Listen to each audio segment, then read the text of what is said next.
Hi ಎಲ್ಲರೂ ನಮಸ್ಕಾರ. ಸೋಮು ಅಂತ, ಬಿಜಾಪುರ ಡಿಸ್ಟಿಕ್, ಇಂಡಿ ತಾಲೂಕು, ಕೆರೆಗ್ರಾಮ. ಸರ್, ಯಾರಿಗಾದರೂ ನಿಂಬೆಹಣ್ಣು ಸಸಿಗಳು ಬೇಕು ಅಂದರೆ ಕಾಂಟ್ಯಾಕ್ಟ್ ಮಾಡಿ.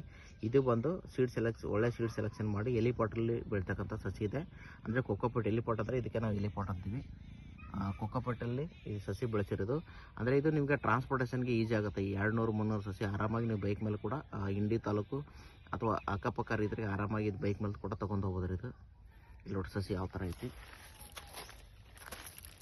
ಇಲ್ಲಿ ನೋಡಿ ಸರ್ ರೂಟ್ ಯಾವ ಥರ ಐತೆ ನೋಡ್ರಿ, ಬೇರು. ಇಲ್ಲಿ ನೋಡಿರಿ, ಯಾರಿಗಾದ್ರೂ ಸಸಿಗಳು ಬೇಕಂದ್ರೆ ಬಂದು ವಿಸಿಟ್ ಮಾಡಿ ತೊಗೋಬೋದು. ಈ ಪ್ಲೇಸ್ ಬಂದು ಸರ್ ಬಿಜಾಪುರ ಡಿಸ್ಟಿಕ್, ಇಂಡಿ ತಾಲೂಕು, ಹಿರೇಗ್ರಾಮ, ಸಾಲುಟಗಿ ರೋಡು. ಸೊ ಯಾರಿಗಾದ್ರೂ ಸಸಿಗಳು ಬೇಕಂದ್ರೆ ಬಂದು ವಿಸಿಟ್ ಮಾಡಿ ತೊಗೊಂಡು ಹೋಗ್ರಿ. ನೋಡಿರಿ ಸಸಿ ಯಾವ ಥರ ಐತೆ. ಇದು ಬೀಜದ ಸಸಿ, ಬೀಜದಿಂದ ಮಾಡಿದ್ರಿ ಇದು. ಆಮೇಲೆ ನಮ್ಮ ಕಡೆ ಕ್ಲೋನ್ ಕೂಡ ಇದ್ದಾರೆ. ಇಲ್ಲಿ ನೋಡಿರಿ, ಕ್ಲೋನ್ ಅಂದರೆ ಆಲ್ರೆಡಿ ಫ್ಲವರಿಂಗ್ ಇರ್ತೈತೆ ಸರ್ ಇದಕ್ಕೆ. ಸೊ ಅದು 2 ವರ್ಷಕ್ಕೆ ಬರ್ತೈತೆ.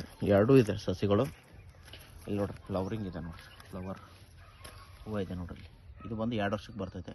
ಸಸಿಗಳು ಬೇಕು ಅಂದರೆ ಕಾಂಟ್ಯಾಕ್ಟ್ ಮಾಡಿ ಸರ್. Okay, thank you.